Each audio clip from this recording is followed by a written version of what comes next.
नमस्कार दोस्तों, मैं स्वागत करता हूं आपका अपने YouTube चैनल क्रैक एग्जाम में। दोस्तों, मैं आज आपके लिए भारत पर विदेशी आक्रमण से संबंधित एक महत्वपूर्ण टॉपिक आपके लिए लेके आया हूं, जो आपकी आगामी परीक्षाओं के लिए बहुत ही महत्वपूर्ण हो जाता है।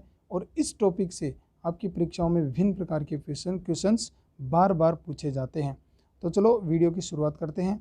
जो भारत पर विदेशी आक्रमण दोस्तों हुआ था, ये कब हुआ था? ये मौर्य काल के पहले हुआ था, मौर्य काल पूर्व आक्रमण। मौर्य काल जब चंद्रगुप्त मौर्य जो मौर्य वंश के संस्थापक थे, उनके वंश की स्थापना करने से पहले ही भारत पर ये आक्रमण हो चुके थे। तो चलो इसको डिटेल से पढ़ते हैं और आगे की स्लाइड में देखते हैं। तो दोस्तों, हम यहाँ पे देख रहे हैं कि मगध में मौर्य वंश स्थापित होने से पहले भारत दो प्रकार के आक्रमण हुए थे भारत पर।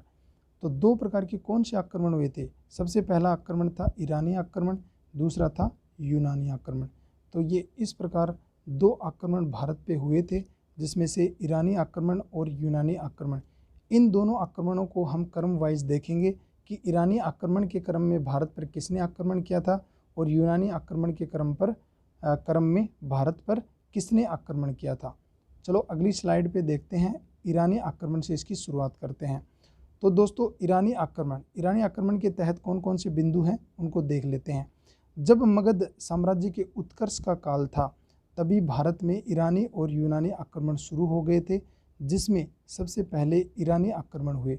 भारत में जब मगध साम्राज्य का उत्कर्ष हो रहा था, मगध साम्राज्य के उत्कर्ष से मेरे को याद आया कि मगध साम्राज्य के उत्कर्ष से मैंने दो वीडियो आपको ऑलरेडी पहले करवा दिए हैं, जिसमें मगध साम्राज्य के उत्कर्ष से संबंधित महत्वपूर्ण जो प्रश्न थे वो करवा दिए, और एक वीडियो में उसकी एक बेसिक समझ मैंने विकसित करने की कोशिश की, ताकि आपको आसानी हो क्वेश्चंस करने में।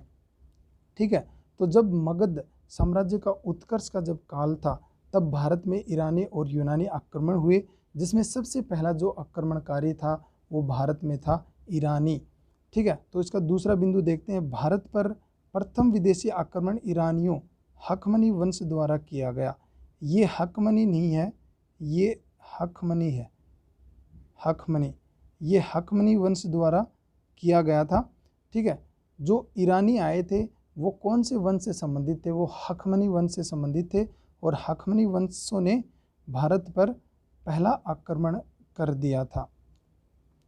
उस समय हखमनी वंश का जो राजा था वो साइरस द्वितीय था। ये हमेशा याद रखेंगे, बार बार विभिन्न प्रकार की परीक्षाओं में पूछा जाता है कि जो भारत पर ईरानी आक्रमण के तहत आक्रमण करने वाला जो पहला राजा था, हखमनी वंश का जो पहला राजा था, उसका क्या नाम है? तो साइरस द्वितीय था। वो राजा था जिसने ईरानी आक्रमण के तहत भारत पर सबसे पहले आक्रमण किया था। हालांकि यह आक्रमणकारी ज़्यादा सफल नहीं हुआ और सीमा से बाहर ही लौट गया। तो जो भारत के राजा थे, उन्होंने इसको ज़्यादा सफल नहीं होने दिया और इसको सीमा के उधर से ही वापस भेज दिया। तो यह इस क्रम में वापस अपने देश लौट गया। तो चलो अगले पॉइंट्स देखते हैं। भारत पर सबसे पहला प्रथम सफल आक्रमणकारी डेरियस प्रथम था, जिसने 516 बीसी में भारतीय पश्चिमी प्रांत गांधार को जीत लिया था। गांधार उस समय भारत में ही पड़ता था। इसको डेरियस प्रथम ने जीत लिया था। इस पर आक्रमण किया 516 बीसी में और इसको जीत लिया था। तो जब कभी कभी परीक्षाओं में सफल आक्रमणकारी की जब बात की जाती है, तो आप डेरियस प्रथम का नाम हमेशा याद रखेंगे कि डेरियस प्रथम जो प्रथम सफल आक्रमणकारी था, जिसने 516 बीसी में भारत के पश्चिमी प्रांत पर आक्रमण करके और गांधार को उसने जीत लिया था। गांधार और पश्चिमोत्तर भारत को जीतकर उसने इसे ईरान का 20वां प्रांत बना दिया। गांधार को जीतकर उसने भारत का 20वां प्रांत बना दिया था। पश्चिमोत्तर पश्चिम और उत्तर पश्चिम भारत के जो भी छोटे छोटे प्रांत थे उनको भी उसने जीता था, लेकिन सबसे महत्वपूर्ण वाला प्रांत था गांधार, और इस प्रकार उसने इसको अपना 20वां प्रांत बना लिया था। चलो दोस्तों अगली स्लाइड में देखते हैं। अगली स्लाइड में देखते हैं हम यूनानी आक्रमण। प्रथम जो ईरानी आक्रमण था उसमें हम साइरस द्वितीय को याद रखेंगे, डेरियस प्रथम को याद रखेंगे। उसने कौन सा अपना जो राज्य था वो जीता था और उसको अपने साम्राज्य में मिला लिया था, जिसने उसको 20वां अपना प्रांत बनाया था।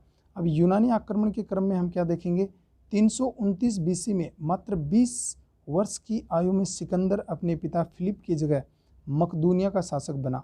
सिकंदर का नाम आपने बहुत बार सुना होगा, ये बहुत ही महत्वपूर्ण हो जाता है इतिहास में, तो सिकंदर को हमेशा याद रखेंगे। वो 329 ईस्वी में राजा बना था जब उसकी उम्र 20 वर्ष थी। 20 वर्ष की उम्र में वह राजा बन गया था। कहाँ का राजा बना था? मकदूनिया का राजा। ये यूनान क्षेत्र में पड़ता है मकदूनिया, और मकदूनिया का राजा वह बना था। उसके पिता का उस समय देहांत हो गया था, उसकी मृत्यु हो गई थी। फिलिप नाम था उसके पिताजी का। तो उनकी मृत्यु के बाद 20 वर्ष की मात्र आयु में 329 बीसी में वह मकदूनिया का राजा बन गया था। तो चलो अगला देखते हैं सिकंदर से रिलेटेड और क्या क्या फैक्ट्स हैं। सिकंदर अरस्तु का शिष्य था। अरस्तु का नाम बहुत बार सुना होगा, तो अरस्तु हमेशा याद रखेंगे। बहुत बार एग्जाम्स में पूछ लिया जाता है कि सिकंदर था वो किसका शिष्य था, तो सिकंदर था वो अरस्तु का शिष्य था। अरस्तु से आशीर्वाद लेने के बाद उसने विश्व विजेता बनने की ठानी। तो विश्व विजेता के रूप में सिकंदर को अब भी जाना जाता है, लेकिन उसने जब शुरू की जो उसकी शुरुआत थी उसमें उसने अरस्तु से आशीर्वाद लिया और अपने आप को एक विश्व विजेता के रूप में स्थापित करने की उसने ठान ली थी।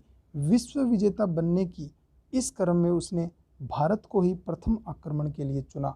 तो भारत को ही उसने प्रथम आक्रमण के लिए चुना। कब चुना? जब उसने अरस्तु से अपना एक आशीर्वाद प्राप्त कर लिया था कि मुझे विश्व विजेता बनना है, और इस क्रम में उसने सबसे पहले भारत को ही प्रथम आक्रमण के लिए चुना। तो इस आगे की कुछ लाइंस देखते हैं। इस उद्देश्य से उसने भारत पर 326 बीसी में आक्रमण किया। 326 बीसी में आक्रमण किया। ठीक है दोस्तों, तो इस प्रकार हमेशा याद रखेंगे कि सिकंदर ने भारत पर सर्वप्रथम आक्रमण कब किया था, तो 326 बीसी में किया था। ठीक है, तो 326 बीसी में उसने भारत पर आक्रमण कर दिया था।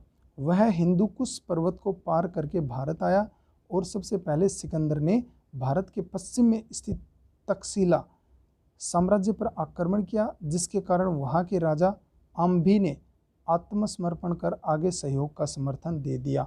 ये आम्भी है, आम्भी। तो तक्षशिला जो भारत का प्रांत था उस पर सबसे पहले सिकंदर ने आक्रमण किया। वहाँ का राजा आम्भी था।